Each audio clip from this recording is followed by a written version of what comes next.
Today we're joined by a teacher whose energy fills the classroom and whose passions reach far beyond computer science. Now in his 8th year of teaching, he started his journey with a bachelor's in engineering from University of Pitt, hail to Pitt, and then later earned his master's from Cabrini University, RIP. He builds a reputation not just for helping students grow as programmers, but for supporting them as people with kindness and dedication at the heart of his classroom. But there's a lot more to him than just coding. He's a proud cat dad, a board gamer, a video gamer, a devoted Dungeons and Dragons player, and he's also a birder. So if you hear a random caw caw in a class, you'll know why. And his theater background, coaching high school shows for 7 years, and a near photogenic memory for numbers, you've got a teacher who brings curiosity, creativity, and serious big energy to everything he does, including emceeing Vex robotics competitions. Please welcome our guest, Springford's very own computer science teacher, Jeremy Iannelli. That was a hard read. It's a lot of stuff. It's a lot of words to go over. Welcome, Jeremy. How are you? I'm doing great. And you? Good. I'm really interested to know, in the birding, do you use the Merlin app? Absolutely, I do. Yeah, every morning I sit out, let the dog out, see what birds are nearby. My largest cup of coffee, and you're listening with the app to see what birds are around you, and identifying them by calls is a lot more challenging than by sight. Yeah. So I've actually gotten pretty good at identifying them by calls too. So it's probably the age of 40. That's what got me. I think it is. Yeah. I've topped out at 17 birds in one session. Okay. We tracked them all for a year. My house backs up to Evansburg State Park. So my wife and I did a little tracking, and we clocked 34 different unique species in 1 year. Wow. So yeah, pretty cool. That is cool. If you don't have the Merlin app, should I get it? Download it immediately. We do not get a kickback from this. You should download the Merlin app. The podcast not sponsored by Merlin app. It's from Cornell University. Yeah. Yep. Yeah. It's great. It's fantastic. And Gavin Lawler and his family, they were in Italy this summer. His wife uses it also. So she was texting me from Italy all of the Italian birds that were coming up. Of course. The thing, how's Italy? Well, I saw Well, let me tell you about the birds. Yes, exactly. The birds were fantastic. Yeah. Yes, welcome to the podcast. Yeah, thanks for having me. Let's jump right in. All right, so question number 1. You came in to teaching as a second career. Yes. What inspires you to make that transition? Well, her name is Becky. That's my wife. We've been married for 12 years in September. So actually 11 days after this is scheduled to come out. So on the 28th of September. So I was an engineer for about 7 years, and I just wasn't really having any fun. I could do the engineering stuff, but sitting in a cubicle really wasn't my gig at all. And I would travel around. I've been all over the world. I've been to Brazil. I've been to Colombia, South America. I've been to Texas, Florida, Colorado. And when I was traveling, I did my best work because I could just lock in and just do what I'm doing. But when I was in the office, it was terrible for me. You don't seem like a cubicle guy. No, it was really hard for me to sit in one spot and just kind of do my own thing. So my wife actually cornered me in the kitchen one evening. I had a tough day at work, which was basically every day. And she asked me the question, how long are you planning to be miserable? And I just kind of said, I'm not miserable. And she said, you are, and it's making me miserable. And she's like, this isn't going to work long term. If you're miserable, I'm miserable, we're miserable. So, she challenged me, and she said, I want you to do what you want to do. And I know what that is, but I'm not going to tell you to do it. Because then if it doesn't work, it's my fault, as in her fault, right? So I said, I can't. It's going to be too much time. I can't take the pay cut, blah, blah, blah. And she said, okay, then tell me right now, I never should have been a teacher. I don't want to be a teacher. And I'm never going to be a teacher.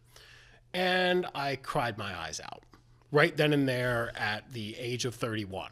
And she said, okay, so teach, what are you going to do? And I quit my job 2 days later. Wow. And said, okay, it's time. Let's go. Let's make a change. And honestly, other than marrying her, it's the best decision I've made, I think. I'm having way more fun now, and I feel like I'm a fish in the right pond. So yeah, I'm forever grateful to her for so many things, but especially that. And my next question was going to be about a specific moment that made you realize that teaching was where you wanted to be. But I think you just kind of answered Well, that. there's a different moment than that, to There be is a different honest. moment. Yeah, So there why don't you is. tell us a There little is. bit on that? So I was in high school theater at Plymouth White Marsh High School for 4 years, all 4 years, and I did 9 shows and had 8 supporting or leading roles out of 9 shows. So like theater was my thing. And I saw one of my old directors, who was a very young director when I was there. I saw her in like Home Depot. And I said, "Hey, how you doing?" I said, "Are you still doing theater?" She said, "Yeah." And I'm like, "Do you need help?" She said, "Are you offering?" I said, "Yeah, I am." So she said, "All right, get your security clearances." And I was still working as an engineer. And, she said, "Come in and you can help." Working with the theater kids really opened the door for me, where I was having so much fun, not just helping with the on-stage stuff, but helping with the angst of being a young person, and especially being up in front of hundreds of people and having that perfectionist attitude. So in my second year of coaching theater, there was a student named Jack Travis, and I'm sure I can name drop Jack because he's like 27 years old now, right? And he said, we were at rehearsal and I was pretty close with him, and he said, "Why aren't you a teacher, Jeremy?" Because I was Jeremy when I was there, right? Not Mr. Iannelli. And I said, it wasn't in the cards. You know what I mean? It didn't work out. And it is what it is. I get to be here with you guys. This 17-year-old kid who was a senior looked at me dead in the face and said, "That's BS and you know it." And I was like, I'm getting called out by a 17-year-old? But he was absolutely right. And that honestly was the moment that I think started the snowball, where I was like thinking to myself, could I really do it? And it took until the end of that show, so like 3 months later, for Becky to say, "How long are you planning to be miserable?" So it was those sequence of events for me to just get up and do something about it. I wonder if she would have seen, if you hadn't had that interaction at Home Depot and had that opportunity to go back, if she would have had the guts to say to you, like, "Now's the time." Like seeing how happy you were coming home from that. Oh God, yeah. I would talk about it nonstop. Yeah. I'd be like, "Oh, this kid did this or whatever." And like, "Oh, this kid's having a hard time with this." And I helped them, and I want to try to help them or whatever. And I do recall Becky saying to me after the fact, because she was with me when I saw Val Collado, shout out to Val, you're amazing. When I saw Val at Home Depot, and she said, "I knew right then that this was going to work out."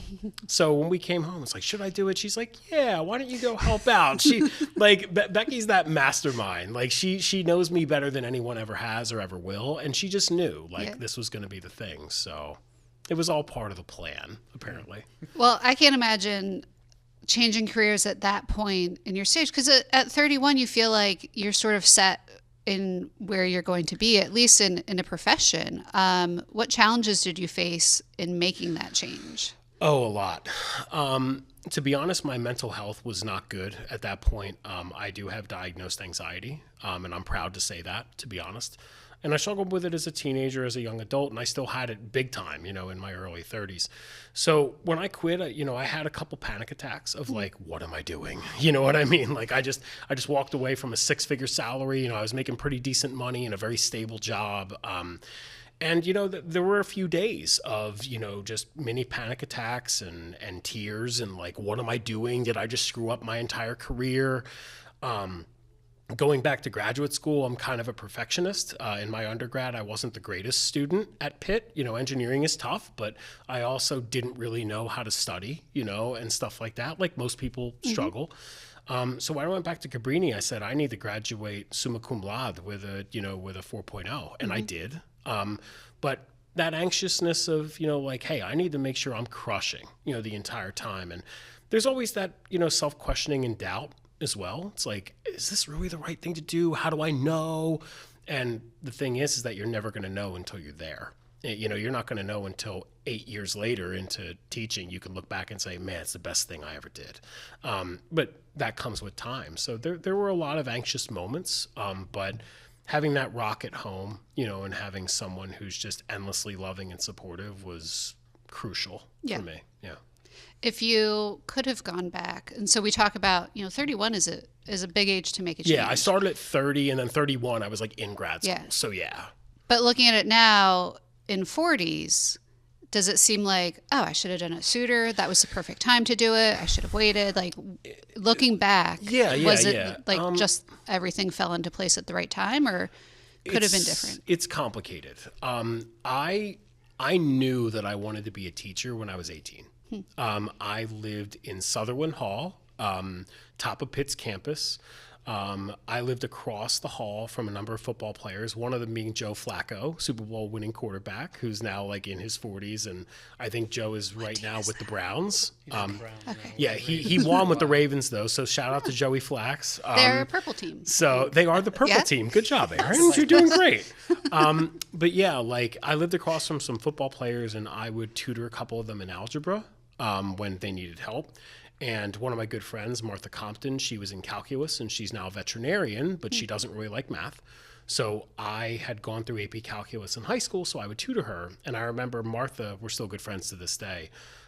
She said, "You're really good at teaching. You should be a teacher." And I was a first semester freshman year. And I was like, yeah, I would love that, but I'm going to be an engineer instead. So I always had like feelings, that I really enjoy helping people. I'm not the smartest person in the room at any given time, but I'm good at taking complex things and breaking them down into Iannelli speak. So like small words, 2 syllables at a time. And yeah, so I kind of knew then, but in retrospect, I would never give back my engineering degree because I think it made me a better thinker and it makes me a better teacher. I bring something to the table that not everyone in the building does. And it's what makes me unique, but it also gives me perspective. I was not an amazing student in high school or college. I was fine. Like I was above average, but I wasn't like an all-star by any means. So I really like helping people. And I love helping students through that struggle. And if I never went to engineering school and never worked next to like, when I say literally the smartest people I've ever met, I mean that wholeheartedly. The late Alex Stewart, my physics professor, who passed away, he was the dean of Pitt's Honors College. Most brilliant person, Doc Stewart, that I've ever met in my entire life. I got to learn from someone like him. Steve Jacobs, shout out to Steve. He is the head of the freshman engineering program at Pitt. Best professor I ever had in college. Professor Mickle, Professor Chen, like these engineering professors were so brilliant and I learned so much from them. But then when I got to industry, I realized there's more people like them working next to me in the field. And I met electricians that make engineers look like cave people, like people that don't have a college degree and they're brilliant. Like they're so good and smart and critical thinking and efficient. So like all that experience kind of shaped who I am. So I wouldn't give it back. So I actually think this is the way it had to be for me. Like I had to get out there and learn what I don't like and learn what I am good at in order to make an informed decision. So yeah, I wouldn't change it. So with all your experience, what advice would you give to someone who may be considering a big change, maybe changing a college, a job, or even just a major? I think the thing that I try to think of, and it took me years of therapy, to be honest, with my psychologist. Shout out Dr. Rushlow. We're going to get so many more listens on this one. Send it to everyone. But Dr. Rushlow really helped me see, I started with him in my late 20s, right? And he helped me see that life is really not a path, it's an open field. There are no markings, there are no trail markers, there are no stop signs. We all can go our own way. And the scary thing about that is you don't know if you're going the right way. And the even scarier thing is what is the right way. Yeah. And I try to, take that approach in my life now, that like when you have challenges, they're just challenges, like they're not permanent. Nothing is permanent. The best day of your life will eventually come to a close. The worst day of your life will eventually come to a close. But like there is no path. We just find our way, and right or wrong is all retrospective. And that's what makes right or wrong not really useful labels for me anyway. All we do is make choices, and there's consequence and fall out of those choices. Sometimes good, sometimes bad, most of the time neutral. Oh, I turned right at this light instead of going the alternate way straight. I got there on time. Okay, it's a neutral consequence, right? Oh, I turned left and I was 5 minutes late. Oh my God, that was a terrible decision. Well, if you knew there was a broken down vehicle, would you have turned left? We don't have that kind of foresight, to see that. So yeah, just that idea of like, there is no path. We all get there our own way. So this is the way I got here. And it worked for me, but it might not work for everyone else. So to my students, I always say, like, you could go to your dream school and it could absolutely stink. And it's not wrong of you to say, okay, I'm going to take a semester off and go home, or I'm going to take a gap year. Okay, or I'm going to change schools, or I'm going to change majors. Nothing is set in stone. There is no path. You're not on the off ramp and now you have to get off the exit and turn around. You don't have to get off the exit. You can literally just stop anytime you want. And that's the scary thing, but also the empowering thing, that you can kind of stop whenever you want. But financially, not everybody can do it, right? And time-wise, not everybody can do it. But like, I don't know, if you've been thinking about it for years, tomorrow's not guaranteed.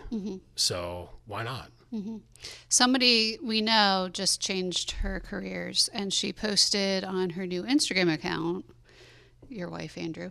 The woman you live with, Andrew, that one. The woman who she talks to you every day about this. Yeah, you're like, who here just changed careers? But she just changed careers and posted, it was a quote like, a year from now, I'm going to be so happy that I made the change. And you think at this time in midlife, God, a year, I can't do this for a year. It's a long time. It feels like it goes so fast. Yeah. So that's, to stop and change that drastically, but at any point in life, it takes a lot of guts, and it's a brave move. It was a brave move, but I couldn't have done it without the people around me. Another couple shout outs for you.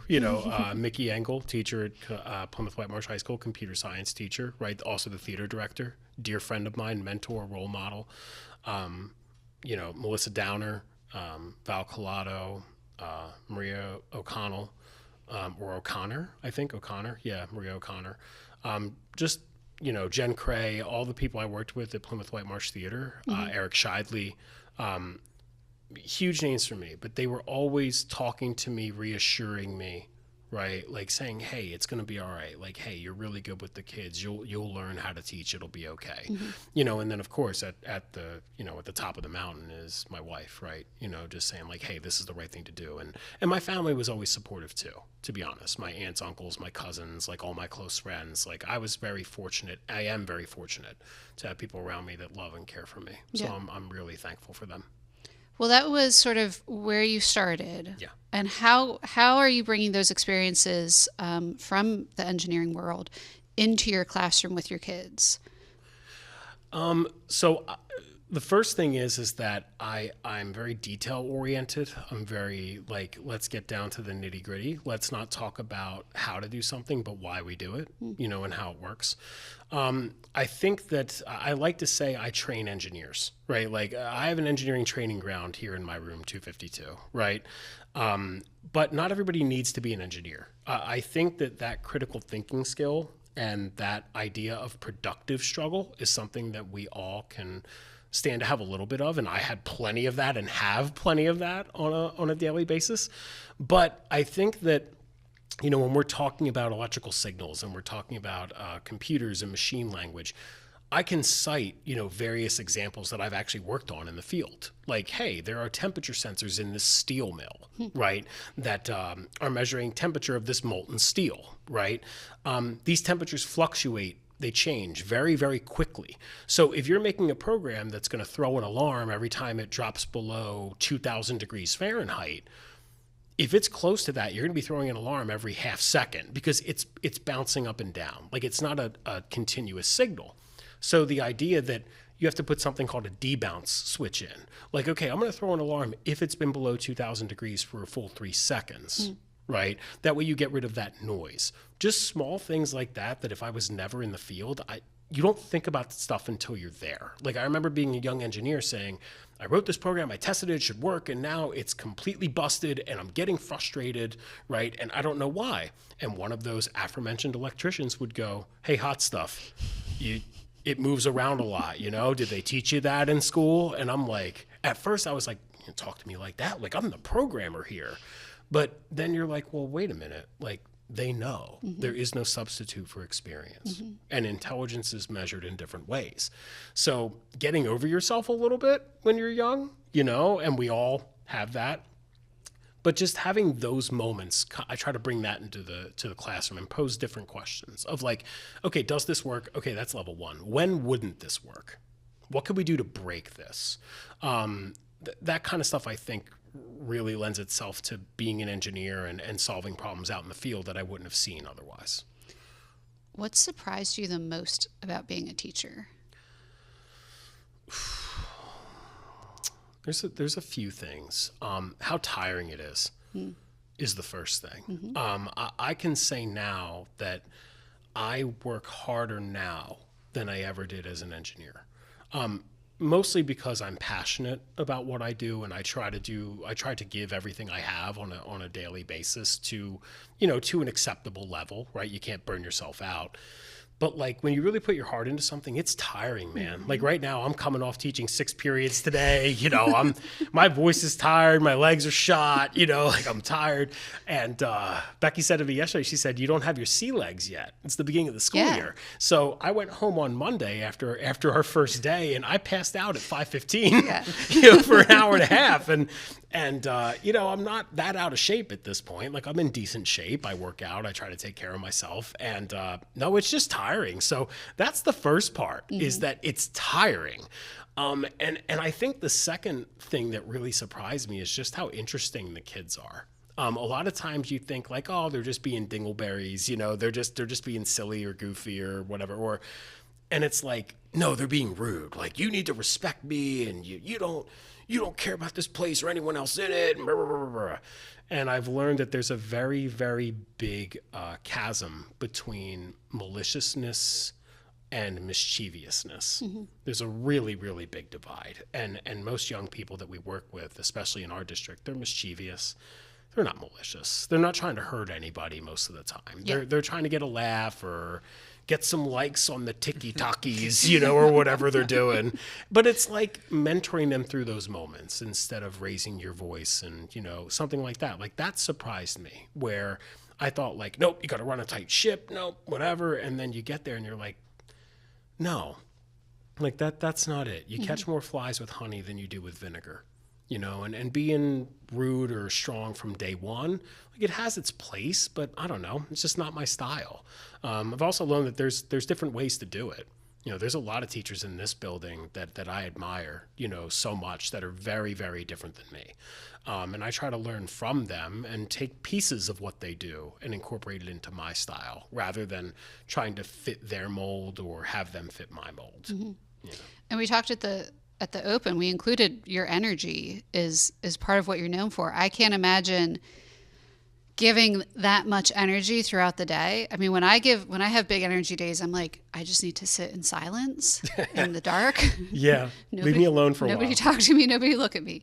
So I can't imagine the effort and the level it takes to be on every day and then still leave and be able to get up and walk and go home and have a whole second life there. To go be a person, right? I have to remind myself to stop. When I was younger, and I still, like, I would always say I have dragon energy. Like, you can let me go 12 hours a day. Like, I'm ready to go, dude. I'm ready to rock. Now at 40, it's like, okay, I have baby dragon energy, right? But when I'm in my room, I try to just have the most fun I can, like get the content across, right? But do it with a smile, enjoy it. And then when I go home, if I take a nap or something, that's fine. But even just this year, something you just mentioned at Miss Crew, what I'm trying to do is I'm trying to take my lunch hour and my prep period and not play any music or watch anything, and just take a few minutes to almost meditate. I did get into meditation a few years ago, and it's pretty nice, to be honest. And I don't do it as consistently as I'd like to, but I do, practice here and there. So I've tried to say, like, all right, I'm just going to shut my room door and I'm just going to sit for 5 minutes and do nothing when my prep period starts. And I found that it really helps to take the adrenaline down a little bit and just kind of clear my mind. And then when I'm working, turning my music off, because I was always a music guy, but it's too much energy. Like, I need to be more calm to get done what I need to get done. So, yeah. We got to put you in touch with Brian Akins down at Upper Providence. He an emotional support, not an emotional support team. Yeah. Or emotional room. Yeah. He works with a lot of their special ed students down there. But he, a few years ago, got into like being very mindful about his time and meditating and being like out in nature when he needs to be, to give himself that refocusing. And it's life-changing for him. Yeah, I started riding a bike this summer, so I have an e-bike and I ride the Perkiomen Trail and the Schuylkill River Trail quite often. Living in Lower Providence, I can leave my house and ride to Phoenixville in about 35 minutes if I'm going slow, right? And being on the bike is just very freeing. I get to see a bunch of different birds. I get to see like baby fawns and deer and groundhogs and, turtles and ducks and all this other stuff. And like, I'm an animal lover. So it's really freeing. And, I have these nice open ear Shocks headphones that I can run with and that I can also ride with, that I can hear everything. But sometimes I don't even put them on. I'm like, I just want to hear the gravel under my wheels and just go, and I think that I'm starting to appreciate the slower stuff, because I've always been a go, go, go, go, go kind of person. And now I'm starting to say, go and then take a break, and then go and then take a break. And I think it's making me a lot happier for it. We rode, Andrew and I were at a conference in DC this summer, and we spent like half an hour on a scooter. It was the best half hour. It was so nice. Just the best half hour of your life. It was great. It was fantastic. Cruising around DC. Beth Lisa was with us, and there was one part, and I don't know how Andrew knew how to get us anywhere, but I was just following him just mindlessly on my scooter, so happy. And we were through one part of DC, and it was so quiet. Yeah. It did not feel like it was the city. Yeah. And I was like, where could I go on my scooter? How can I get a scooter at home? And where could I take it? And I am in Phoenixville. And I'm like, well, I could hop on the trail and scoot to work and then go through Royersford. And then, it was fantastic. I loved it. It was almost like a Cape May vibe. Like the brick yes. houses. Yeah, it was it was so calm and chill. Yeah, and it's just the great. Movement. Yeah, like I get on my bike and I have a little camping chair that I got from REI, and I have a rack on the back. Like, when I get something, I go all out. Like, my wife says, she said I have hyperfixation, like you see those memes. It's like, I'm going to start a new hobby. I'm going to buy all the things for this hobby. And you do it for one day. You're like, well, it's time to find a new hobby. I can be like that sometimes. But with the bike, I got a back rack and, a travel pack and everything like that. And I love just getting my e-reader or getting a book, or I really love writing. I love notebooks and stationery stuff. Like, I'm crazy about that stuff. Just getting one of my notebooks and riding up to the Audubon, John J. Audubon Sanctuary in Audubon, and just sitting at a picnic table for a half hour and just writing.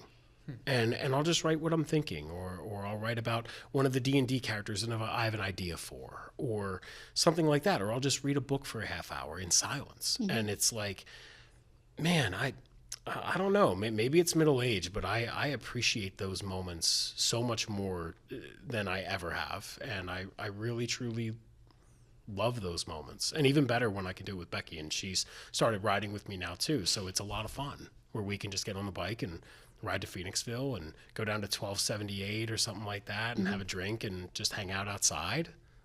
It's awesome. Yeah. Yeah. So we're going to bring it back to the classroom here for a second. Sure. How do you help students see that computer science is more than just coding? Show them the salaries. That's the number one thing. So I think that obviously it's a competitive industry, and for everyone out there listening or watching or whatever you're doing, let me be very clear. AI is not going to replace all of the software developers. You can quote me on that. I might be wrong. Right? We might play this back 5 years later, like, look at you were wrong. But for everything I know right now, I can pretty confidently say that we're not replacing every engineer anytime soon, nor I think ever. but just showing them that, computers and coding is more than just writing code. Like, obviously we interact with technology every day. We're interacting with it right now. And you have your iPads and everything with your questions on them. And I have my MacBooks in my room and stuff, and our phones and all this other stuff, right? But computer science isn't just coding, it's problem solving. Like, it is critical thinking, it's troubleshooting, it's debugging, it's an exercise in patience. It's an exercise in detail. It's an exercise in reading. It is so much more. Like I have students that, I'm going to shout out a couple of my best, to be honest. Matt Yeager, who is currently a computer science major at Westchester University. Matt, self-admittedly in high school, was not a math person. Now, usually people that are good at math, computer science, it just kind of fits. Matt self-admittedly was like, look, math's not really my best subject. Like, I can do it, but I don't, he wasn't like, he didn't take like AP Calc, I don't think, or anything like that. He was the best coder, like one of the top 5 coders I've ever taught in my life. Okay. So good at problem solving, so good at critical thinking, detail oriented, but the interest you couldn't teach. Like, he was just, and what a wonderful human being. Okay, like, absolutely amazing person too.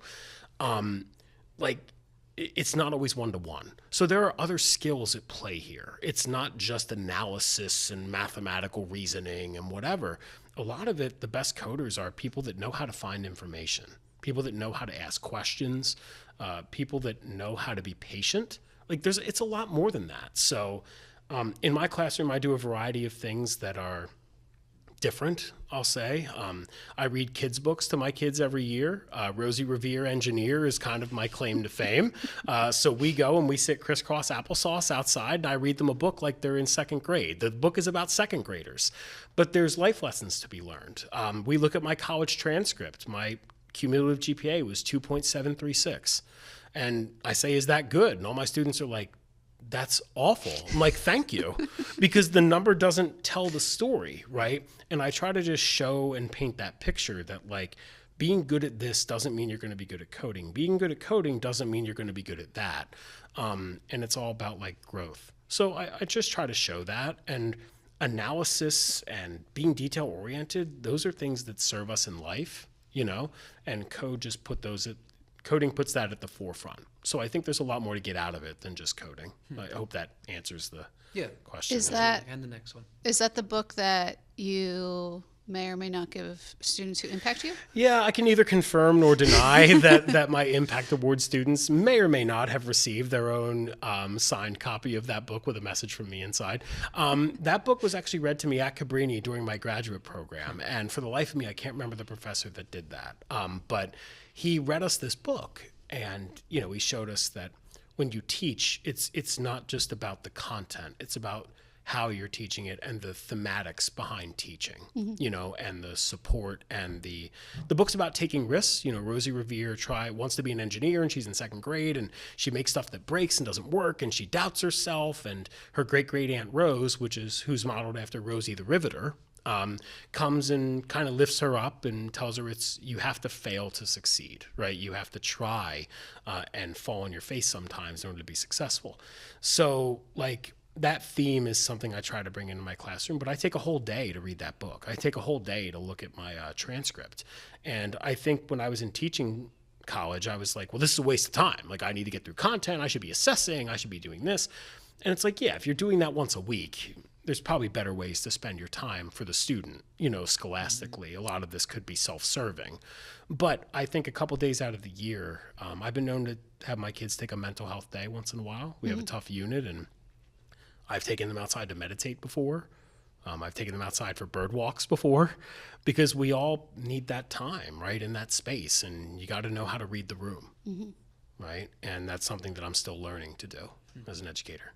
Well, when we talk about your room and your classroom, you're a proud Pitt graduate. Very proud, yes.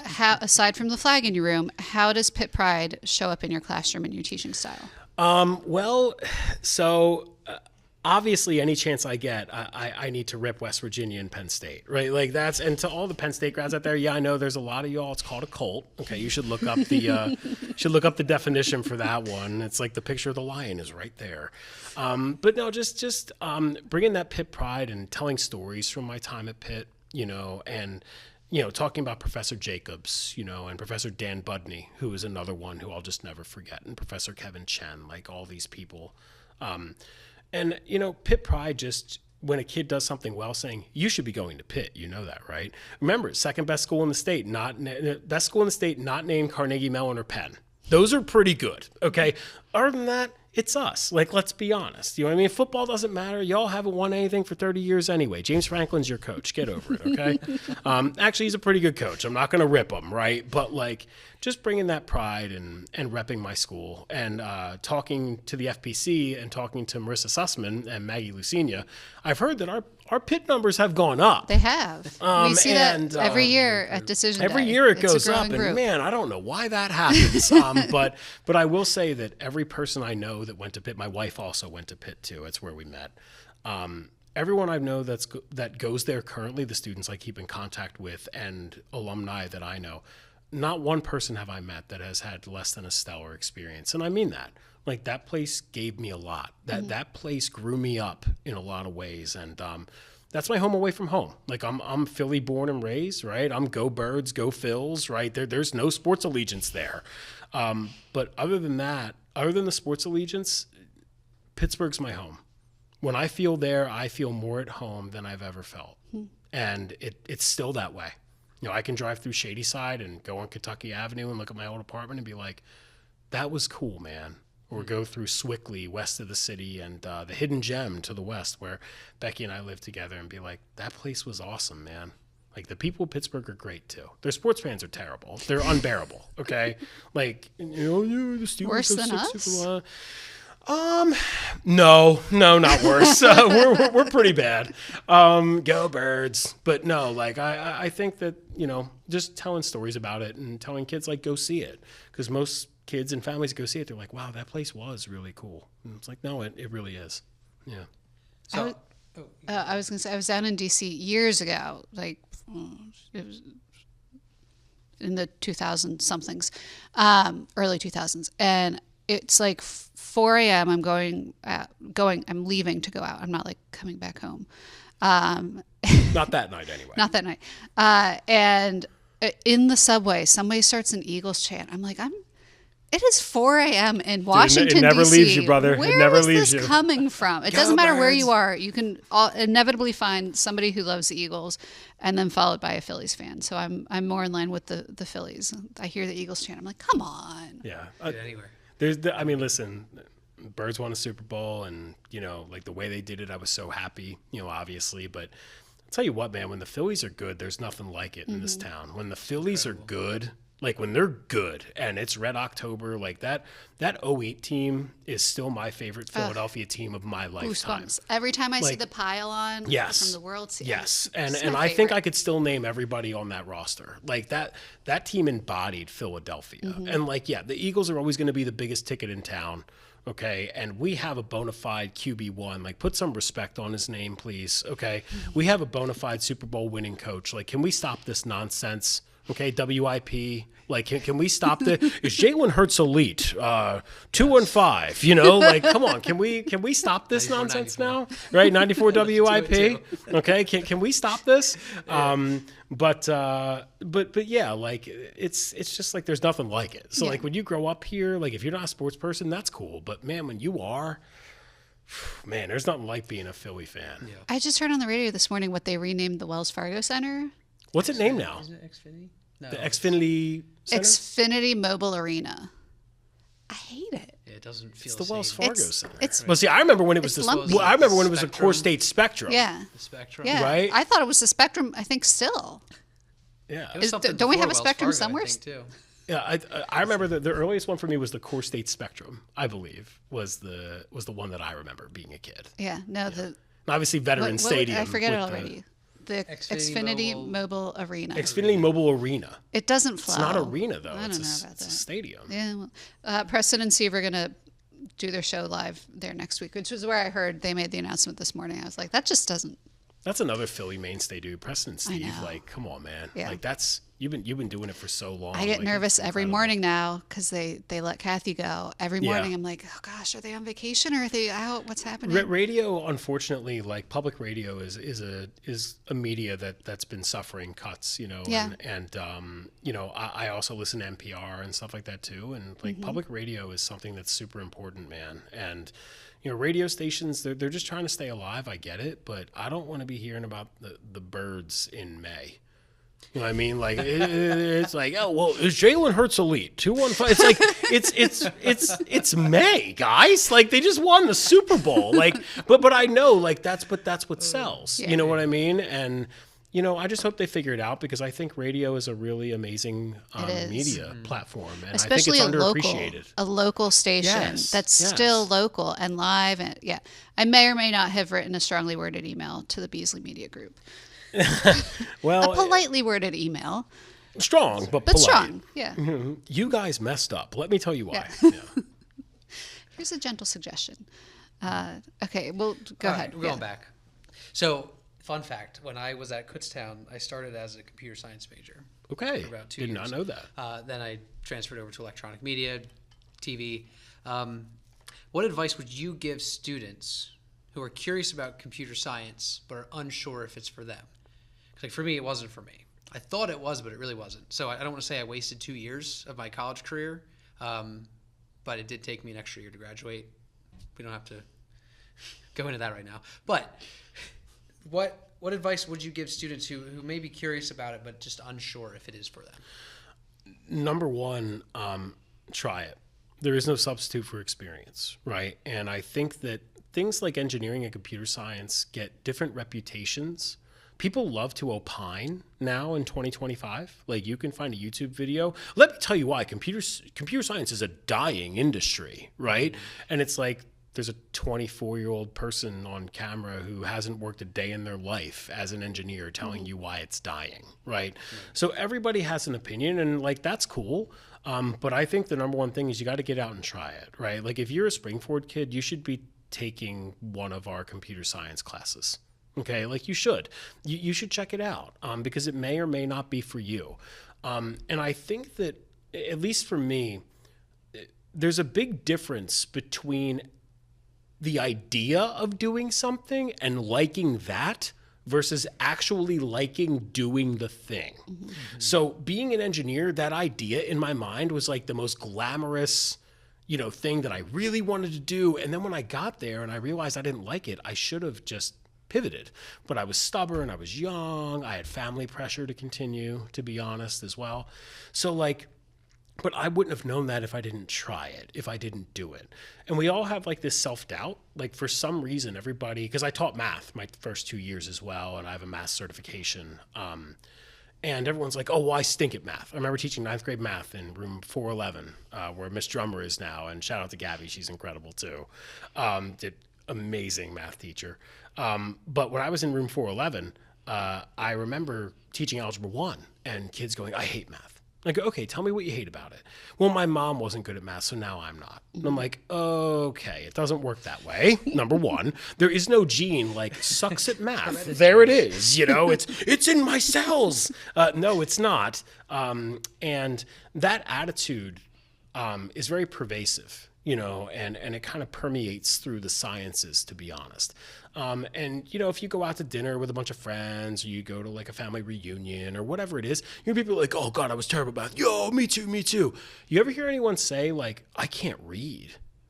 And everyone go, dude, me either. I can't read a single word, sick. Like you never hear that, right? So why is it okay to be bad at math or bad at coding, but it's not okay to be illiterate when it comes to reading? Mm-hmm.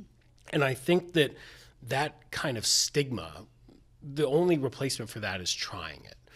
You can only hear about it, read about it so much, and doing that has its merit, right? Like you're doing some research, but when you get in there and you're solving problems, you could either love it or you could hate it. Like I know students that I've had that haven't continued through my entire course load, you know, up through AP, and when they leave, they just go, it's not for me. And I say, you're really good at it. But if it's not for you, then don't do it. Mm-hmm. If you're not enjoying it, then don't do it. I would rather see one of my students be the best artist that they can be, or be the best broadcaster that they can be, or be the best English teacher that they can be, than be a computer scientist and not be happy. I would much rather see someone do what they enjoy and what they're good at, rather than just what they're good at. So yeah, like you got to try it. You got to get in there. Like do a summer camp, or take a class in high school, or take a class at the community college. Or there are so many learning resources now too. Code Academy is really, really good. YouTube does have some good resources. There's a lot of garbage as well, but if you look hard enough, there's quite a few, good resources with good information. You got to try it. You don't know until you do it. Mm-hmm. So I love asking students like that are siblings of kids I have or friends, like, why aren't you taking my class? And they're like, well, it's not for me. I'm like, how do you know that? They're like, I just know. I'm like, you don't know anything. You've done nothing and said, well, it's not for me. You don't know that. Right. You just don't know. I know that I can't play in the NBA. I'm 5'5.5" and I'm 40. Okay, I know that. I don't need to try. I know that. But like, if you've never tried it, you can't really say you don't like it. So I would definitely say try it, dabble, have fun. And now's the time to do it. Heck yeah. Like, especially for any students listening or families, like, dude, you're at the point in your life where it's really hard to mess things up. Like it's really hard to go down, in a direction that you really don't want to go, scholastically or career-wise, and say, oh man, I'm going to need to quit my job at 30 and upend everything. Like, you don't need to do that. You can pivot so much quicker and easier. So like, try it. And what's the worst that could happen? Either you're not good at it or you don't enjoy it. Either way, you've learned something. Knowing what you like and what you're good at is just as important as knowing what you don't like and what you're not good at. Mm-hmm. That's another valuable piece of information that is good to know. We're not just looking for, where do I fit? Where do I not fit? Is a very valid question. Trying is important. We've talked about this on the podcast before. My senior year, I did work study program, and I was going to be a teacher because my mom was a teacher and her mom was a teacher. And I went back to my elementary school to work with the art teacher who I adored, and learned very quickly, I will not be a teacher. And I was so lucky. What did it for you? Children? So many of them? Word. But it just that was not where I would excel, or that wasn't the right spot for me. And I would not have learned that until I got to student teaching in college. And you're pretty far down that direction. Oh, now. yeah. Yeah. And so simply by trying my senior year in high school, taking that opportunity to try, I was like, oh, let's find something else. Right. There's got to be something else. There's also like job shadowing too. Mm-hmm. Like, if you have a parent or a relative that's in a software industry, mm-hmm. follow them around for a week in the summer. Just see what their day-to-day is like, because they might be in a cubicle for 6 hours a day and you're like, dude, I can't do that. Mm-hmm. Well, now you've learned, mm-hmm. right? Like, oh, I don't want that. Okay, well, let's take that one off the list. Yeah. We have a great co-op program here too. Yes. Shout out Jamie Scheck too, running that co-op program. Yeah. Like Mr. Scheck does an incredible job with that. And like a lot of schools don't even have a co-op program. And we have one where you can go out and work. And I wish that more students took advantage of that, because I think that experiential learning is huge. It doesn't just happen in the classroom. Like that really, most of my learning took place after college. That is where you will learn if you will not be an art teacher. and like, I don't know, when I look through the, my hallway up here in the 250s hallway, best hallway in the 1012 center, by the way, just saying, respect to everyone else, but we're pretty great. And I see teachers, like Brandon Larkin and Becky Barnett and Paul Moser and Michelle Hafer and all the rest that are in the hallway, Mark DiNicola, Kaz, Kaz is up here.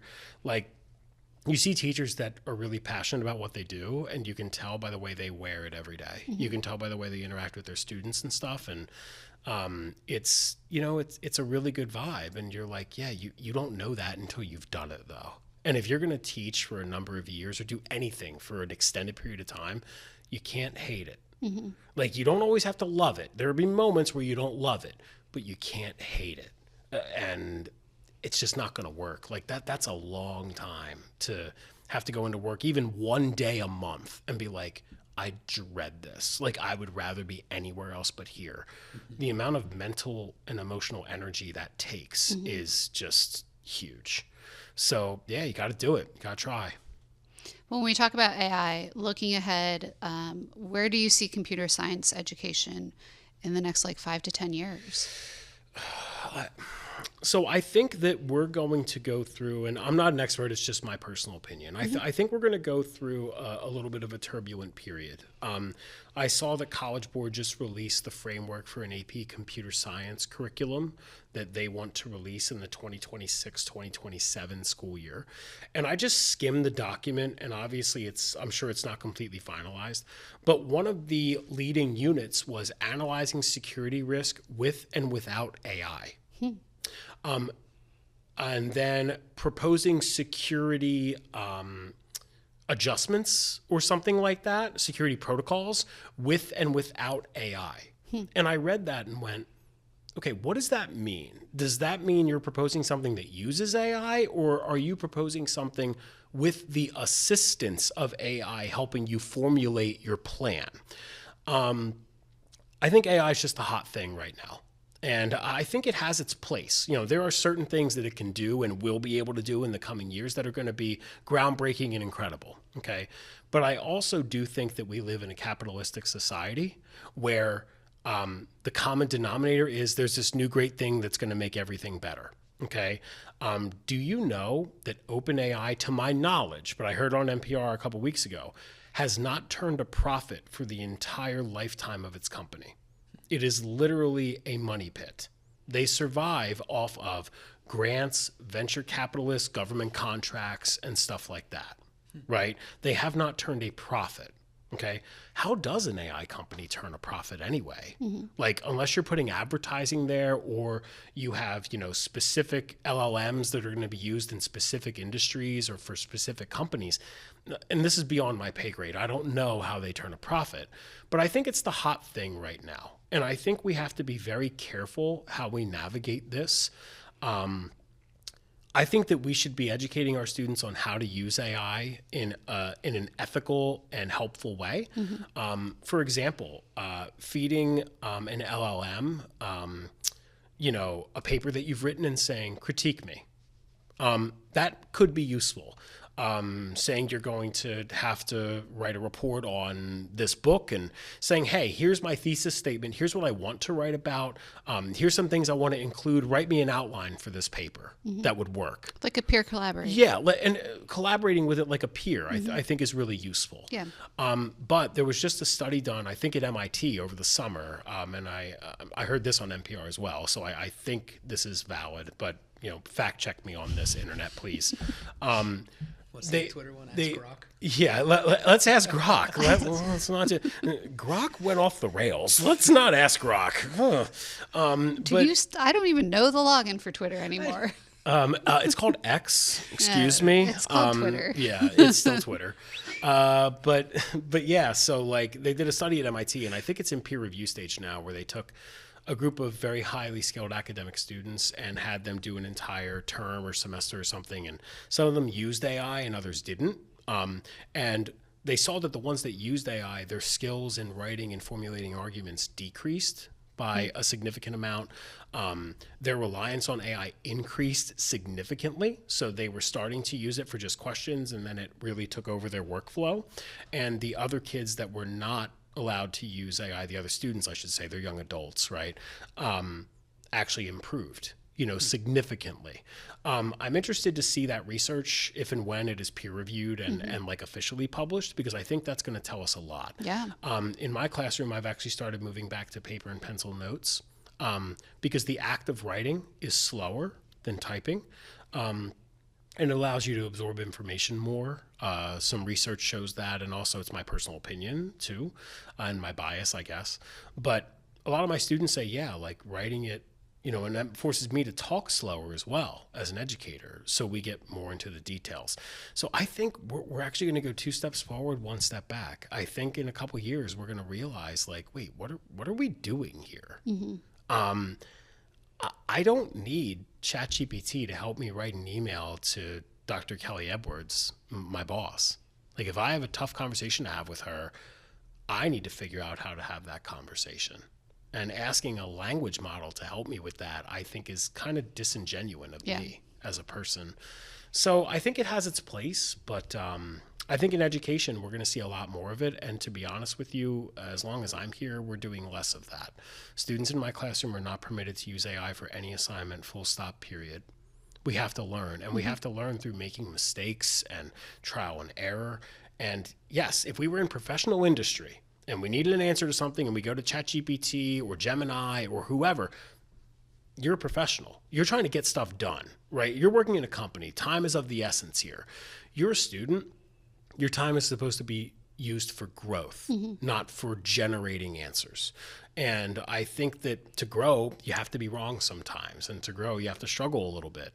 So yeah, AI doesn't have a place in my classroom. And I don't think it will for the foreseeable future. And the people who are creating these programs aren't relying on the programs to create the programs. No. They're using their minds. They're using what they've learned in school, in college, in university, in real life to come up with the ideas to create the programs. Right. So you still need these free thinkers, and you need these kids who are going to have a thought and think it through and get there on their own to then implement it. And they can't rely on the internet box to tell them how to do that. Yeah, exactly. And there's a lot of misinformation out there as well, and it's kind of scary, right? And we can't just, the way I look at AI is this: if we fill this entire studio with 1,000 piece puzzles and we mixed up all the pieces, it would take the three of us probably most of our lifetimes to Andrew loves puzzles. So does Becky. This is his dream. But even to find the pieces that like of one puzzle and put it together would take a significant amount of time. I think we can agree on that. The beauty of an LLM or an AI model is that they can look through all those pieces in a matter of seconds, not a matter of months. But it can't put it together. They can put it together to some extent. Not if it's here in the studio. It has no arms. It has no arms. They can't do this. But what it will do, from my experience and my limited knowledge, albeit, but still knowledge, right? It can put together 70% of the puzzle, but for those other 30% of pieces it can't find, it'll find other pieces from other puzzles that look like they should fit there and make them fit. Or if it can't find one, it will invent a piece that will fit there. And that's where the technology is going to grow. It's going to get better. But that's where like having a human eye on it is always going to be something. And the conversation my wife and I were having a week ago, because she is a software developer as well. She's principal R&D engineer. Okay, excuse me. Sorry, Bex. But we were talking the other day when we were on like a walk, and she said AI could probably replace a level 1 engineer, an entry-level engineer right now, for the most part. Maybe 70-80% of the work. Okay, with some human intervention. For a level 2 engineer, maybe 50% of the work. Okay. It cannot replace a senior engineer or a principal engineer or someone with 5 to 7 to 10 years of experience. Okay. So let's say these companies want to make more money. Less bodies, less salary, less money, sign me up, right? So they cut all their level 1 engineers except for a couple, and they replace 80% of their workforce with AI. Okay. Well, that's what's going to happen, Mr. Iannelli. Okay, just wait, right? 3 years down the road, where's your pipeline to make senior engineers? You had 2 level 1 engineers, not 20.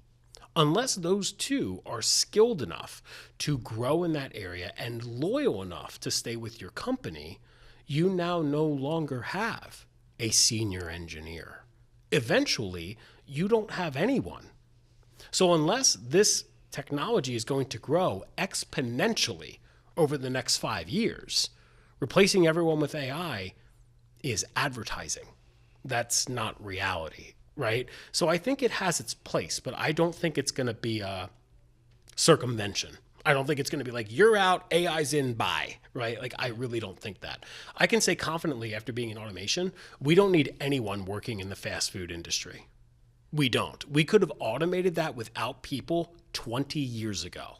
I can say that with complete confidence. Like, I worked in steel mills, I worked in cement plants. Like, we could totally go to McDonald's, order from the kiosk, and there's not one person there, and your food is cooked and put in a bag and put on a conveyor belt and comes out to you. So why do those jobs still exist? I did have some automated fast food in Korea this past year. How was that? It was amazing. The food was good, but the experience was amazing. Yeah. Yeah. But like, why do these people still have jobs then? Because people matter. And not everything is about making the most money, or at least it shouldn't be. Right? And like, when you have a problem as a customer, you don't want to talk to a robot. How many times do you call your doctor's office or something and you have like an automated and you're like, oh my God, somebody talk to someone, right? Can you imagine if that was everything? Is that really where we are? Like, is that what we want? We're already more disconnected than ever. Do we really not want to talk to anyone? I don't know. That sounds like a pretty sad existence. Yeah. This might be the hardest question we've asked. Okay, here we go. Andrew has 3 final questions, but this is, I feel like you might put a lot of thought into this one. What is the legacy you hope to leave your students with as programmers and as people? We'll do as programmers or as people. Wow. That question is honestly at the core of my being as a teacher. My legacy and how I'm thought of and remembered is on my mind quite a bit, if I'm being honest. I want nothing more than to be a good role model and a good mentor for my kids. When I was young, I grew up in an atypical family. My great-grandparents adopted me. So my mother's grandparents, my mother unfortunately had some substance abuse problems. So I grew up with people that were 4 generations separated from me. My great-grandmother died when I was 17. And it was just my pops, and he was still working, and he was out of the house by 6. So 16 on, once I had my car, I would get myself up for school, get myself breakfast, take myself to school, take myself to practice, come home, and he'd be going, to see her, when she was trying to recover from, everything she had going on, because she was in her 80s. And I'd put myself to bed. And if it were not for my teachers at Plymouth White Marsh, that I don't know. Amy LaRue, my theater director and choir teacher. Tanya Kaufman, my band director. Senior Doyle, my late Spanish teacher. Just incredible. Carol Dormuth, my late AP Calculus teacher, who taught me that math was something I could do. Lori Lynch, used to be Lori Strausser, my geometry teacher and honors pre-calc teacher, who taught me that I should go to AP Calc. Those people, I'll cry if I think about it too much, because they were too much. They were absolutely sensational, and it was a symbiotic relationship. Like, I could not exist without them. I want to be someone that students here can rely on, that they can think about me and talk about me and say, that dude cared. He cared about me. He didn't care if I was a good programmer. He wanted me to be, but he didn't care if I was or not. He cared if I was a good person. I just want to leave them better than I found them. That's the only thing I want. And I like to say, I just said it today in class, I don't teach computer science, I teach people. Mm-hmm. What I teach them is computer science. So I think the legacy I'd want to leave my students with as programmers is it's okay to struggle, and that solving problems is hard, and that no one works alone. If you're the smartest person in the room, you better find another room. We learn from others. And getting with other people that are smarter than you and better than you at something is a beautiful thing. And instead of resenting them, we should learn from them. And if you're the smartest person in the room, the smartest thing you can do is find another room. Or lift someone else up if you have to stay in that room. Mm-hmm. So that's a legacy as a computer science major. As a person, being tolerant, man, like being patient and realizing that we're all different. And people deserve the freedom to live their lives the way they want to. And as long as they're not hurting anybody else, being different is cool, dude. Like, if we were all the same, how boring would that be? So just telling them to not just be nice to others, but be nice to yourself. We're so hard on ourselves, and I have really high achieving kids. I say to everyone that'll listen, I'll say it right now so everyone can listen, I have the best kids at Springford, full stop. Okay, you come into my room, we have a lot of great students. My students are the best at Springford. Like, they're the best Springford has to offer, not because of me, because of them. They're tremendous. They're tremendous workers, thinkers, big hearts, big minds. Like, they're wonderful, okay? But, like, they're so hard on themselves. And the biggest thing is we all have this bully inside of our head, right? That says you're not good enough, you're too short, you're too overweight, you're too slow, you're never going to be able to do this, you didn't make the basketball team, oh my God, what a disappointment you are. We all have that voice. if someone talked to your best friend or your spouse or something like that in front of you, would you defend them? You know, someone came up to your wife, Andrew, and said, you know, you're really not great as a person. Would you stand up for her? To say. Absolutely. You'd have something to say, right? The difference is that inside our minds, who can hear that voice? Just us. So who's going to stand up for us? It has to be ourselves. We're the only option. So the legacy I'd like to leave with them as people as you matter too. Being good to other people is huge. Being good to yourself is equally as huge. You can't ignore yourself. That's great. I don't know if I want to ask you the next three. These are going to be, it's going to be a tough act to follow. I'm a thinker. I like to think about things, and I love hearing other people's perspectives too. So talking this long for me is like, look, I love to talk. So we're like, oh, he loves to talk, whatever. But like talking this long and just sitting here and talking is really cool, but it's really strange because I want to ask you, what do you think? What do you think? You know what I mean? So. All right, so you ready? Yeah. I'm going to kind of ask these back and forth. Go. What are they pretty called? quick. They're called the Ramdom questions. The Ramdom Ramdom questions. Yes, okay, here we go. Rams. All right, question number 1. What book are you reading right now? I'm reading about 5 of them right now. So one of them I'm reading is Dungeon Crawler Carl, which is so good, by the way. Princess Donut is a cat in the book, and she's just the bee's knees. She's the best. Princess Donut. Princess Donut. Gotcha. If you could design a brand new class for our district on any subject you can imagine, what would it be called and what would be the first lesson? Ooh, boy. It would be life skills, okay? And life skills would be how to do your laundry, how to write an email, how to negotiate a loan. And the first lesson would be how to tell when someone is selling you a load of crap. All right. And what is something you're genuinely excited about or looking forward to in the next few months?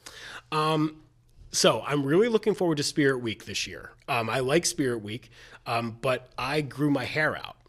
So last year I grew my hair out. It's never been this long. And yes, I have a man bun, right? It's great. But my senior girls now, who were in my AP class last year, made me promise, and I'm going to hold them to this, that they are going to braid my hair for Spirit Week and put white ribbons through it and paint it white for the pep rally day because I have to rep my seniors, of course. So I'm looking forward to that because I might look like a disheveled mess, but I promised, and I'm actually looking forward to that because I think it'll be fun. It'll be good. Yeah, seniors this year,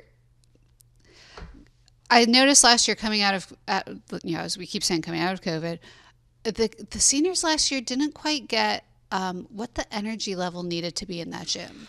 No, that was weak, and I think the juniors get it though. I hope so. I think our seniors get it this year. This is a great group of kids this year. Like there's a tremendous group of kids this year. I will be genuinely sad when they walk out. There are many of them that I think are tremendous. So, I should not be able to hear when I leave the auditorium or the gymnasium. Yeah, my ears should be ringing. Yeah. And hopefully we can do that. Yeah, let's bring it back. Well, thank you for coming on. This is, as we said, our second episode of the season. I think it was a great one.